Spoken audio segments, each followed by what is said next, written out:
l'invité de la matinale.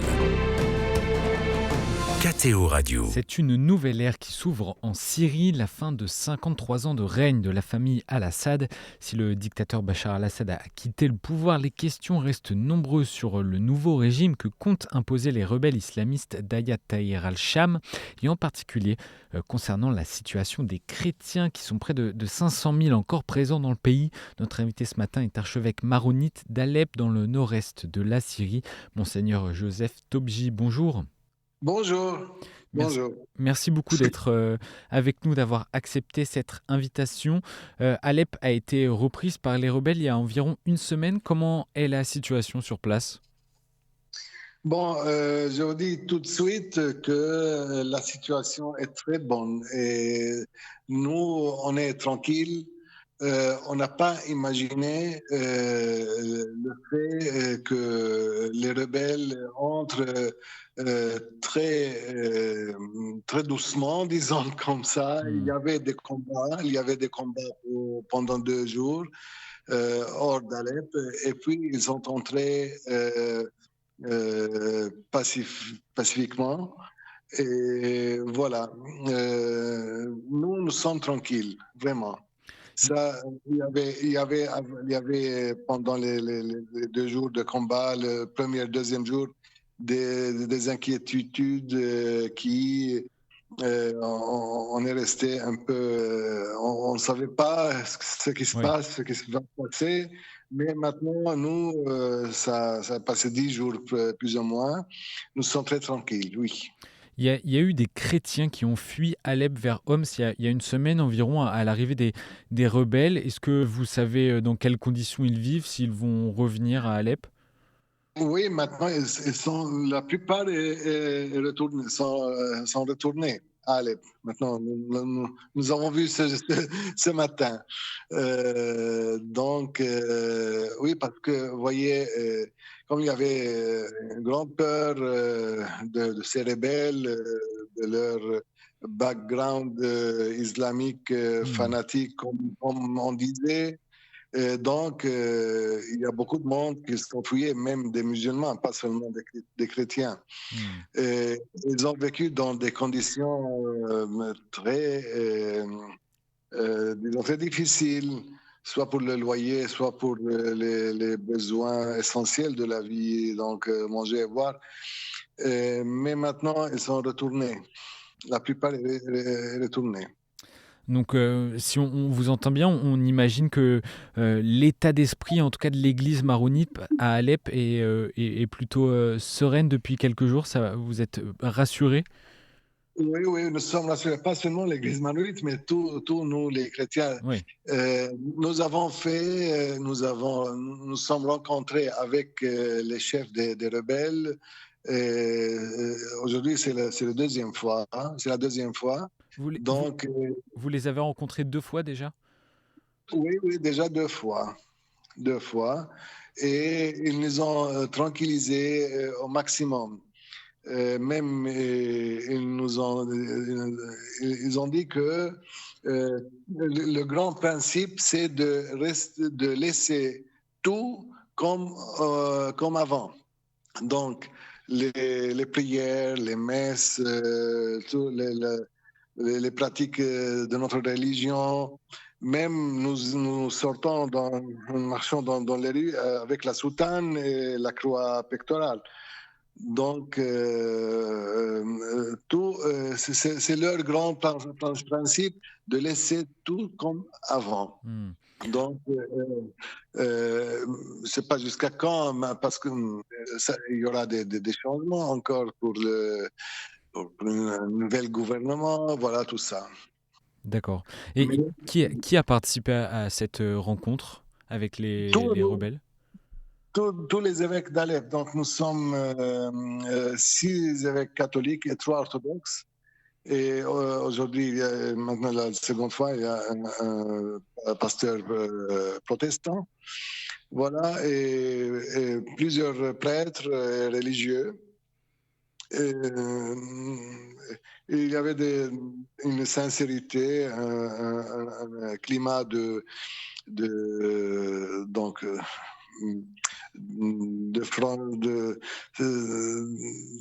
on parle franchement, voilà. Ouais. On parlait franchement et tout était posé comme les questions les plus subtiles aussi que nous avons posées à eux.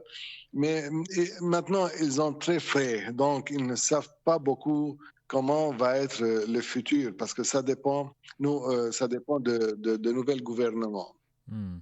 Mais pour eux, ils ont des principes de citoyenneté, les principes démocrates, que nous ne sommes pas quelque part qui est étranger de ces pays, mais nous sommes des partenaires avec eux. C'est ce qu'ils Donc, vous ont dit, oui. Oui, oui, oui. Donc, nous devons construire ensemble, nous devons tirer un peu la société ensemble. Voilà, et il y a plusieurs personnages qui sont venus à nous visiter aussi hors de ces deux rencontres. Donc, chaque jour, il y a quelqu'un qui vient et qu'on parle des mêmes choses, enfin, de la Syrie, qu'il n'y a pas de différence entre les musulmans, chrétiens, alaouites, kurdes, etc., etc. Mais tous, nous sommes des citoyens syriens. Donc, on va construire le pays ensemble, selon des principes civils, selon des principes d'un État moderne. Voilà. Oui. Et vous jugez leurs intentions, leurs paroles comme sincères. Vous les avez vraiment bien prises, ces paroles? Oui. Moi, je juge vraiment sans sincère. Parce que, vous voyez, ça se voit lorsqu'ils sont entrés à Alep. Et ils ont envoyé des personnes armées même, mais ils sont très respectables. Ils ne faisaient pas de problèmes et ils ne parlaient pas des choses fanatiques. Ils respectent tout le monde. Voilà, c'est ça.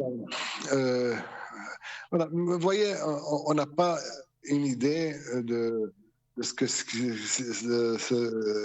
se passe, mais quand on a vu ce traitement, ce comportement, donc on est devenu sûr et tranquille. Les rebelles se trouvaient dans la région, notamment autour d'Idlib depuis 2019. Est-ce que vous savez comment se passait la vie sous leur contrôle? La vie des gens qui vivaient à Idlib, ça se passait comment? Oui. Nous, on ne savait pas, mais maintenant, ils nous parlent comme exemple d'Idlib, n'est-ce pas, que ils ont une tonne de vie élevée, un ton de liberté, de respect, automatisé, tout ça. Moi, je ne savais pas. Moi, personnellement, et beaucoup de nous, on n'avait pas de contact avec eux avant. Et quels sont les besoins les plus importants aujourd'hui en Syrie pour la vie des populations?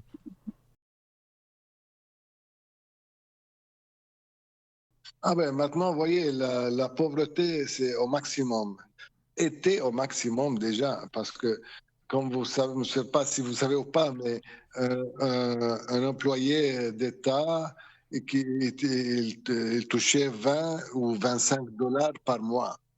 Ça ne fait rien.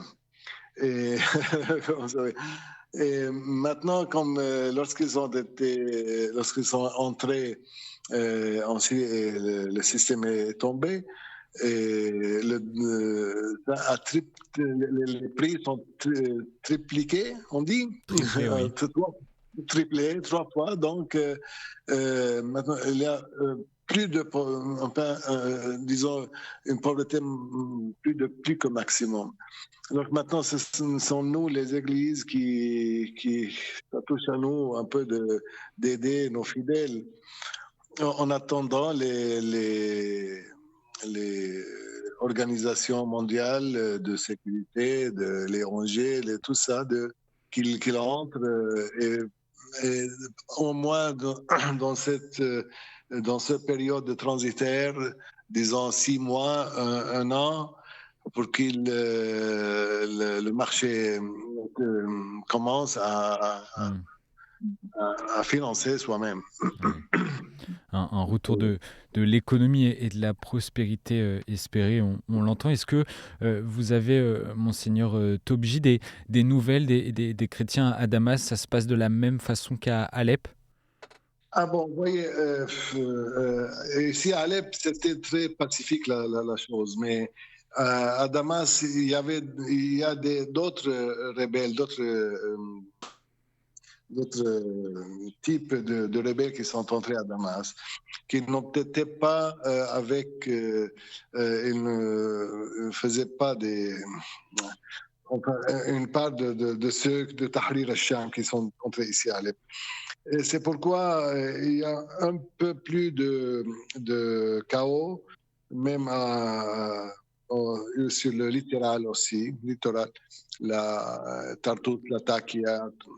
Mais ils nous ont dit aujourd'hui que peu à peu, ça va tranquiller cette zone. On l'espère. Alors, une dernière question, Monseigneur. Quelle serait votre intention de prière pour que les auditeurs de KTO en France et ailleurs puissent entrer en communion avec les chrétiens en Syrie?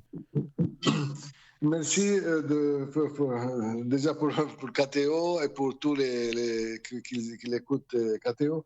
Je